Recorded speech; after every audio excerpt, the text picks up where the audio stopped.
देखो भगवान कहाँ है? हृदय कमल में बैठे। ये हृदय ही भगवान का आसन है। यहाँ देखो बिस्तर शब्द इसी विष्ठर शब्द से बना है। विष्ठर माने आसन, बैठने की जगह।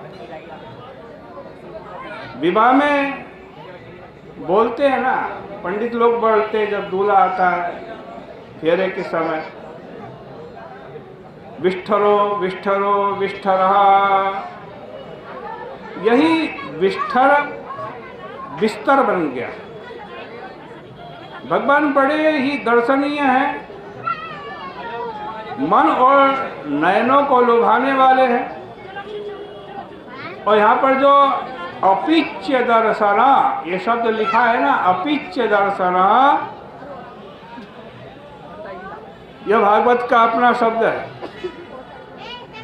इसका प्रयोग दूसरे शास्त्रों में बहुत कम मिलता है, और वह भी कहीं ढूंढने पर ही मिलेगा। अपिच्य दर्शन माने बहुत सुंदर दर्शन। सब उनको नमस्कार करते हैं। उन भगवान की किशोरावस्था है। वे भक्तों को अनुग्रह करने के लिए कातर हैं, व्याकुल हैं। इस प्रकार भगवान के पांव से लेकर सिर तक और सिर से लेकर के पांव तक उनका ध्यान अपने हृदय में करना चाहिए।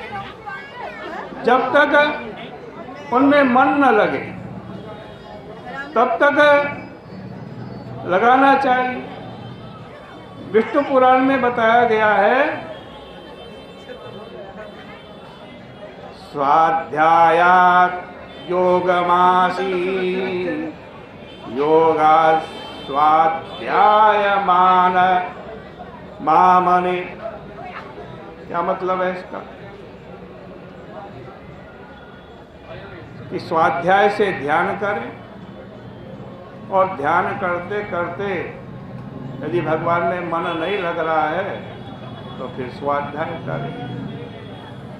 स्वाध्याय करते करते मन न लगे तो फिर भगवान का ध्यान करें। इस प्रकार से भक्त को अपना समय बिताना चाहिए।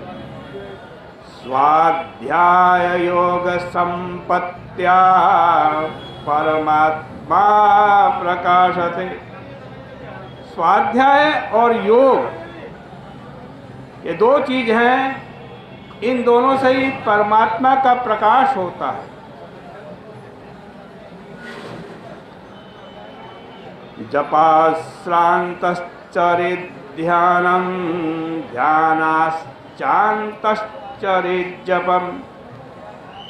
ये कह रहे हैं जब आप भगवान का ध्यान कर रहे हो, ध्यान करते करते थक जाओ तो फिर जप कर रहे हो, जप करते करते थक जाओ तो फिर भगवान का ध्यान कर रहे हो।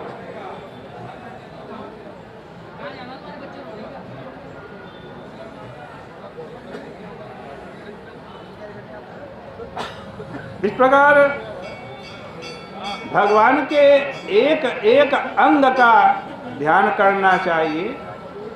मान लो भगवान के चरणारविंद का ध्यान करना है, तो देखो भगवान के चरण के हैं। भगवान के चरणारविंद में कुछ चिन्ह है। वज्र का चिन्ह, अंकुश का चिन्ह, कमल का चिन्ह,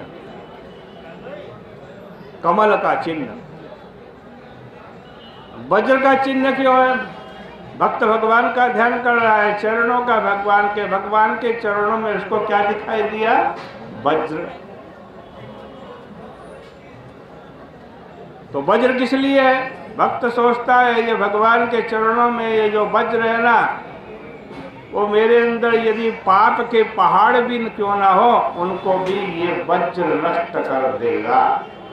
ऐसे भगवान का ध्यान करना चाहिए। अंकुश है भगवान के चरणों में, अंकुश, अंकुश का चिन्ह।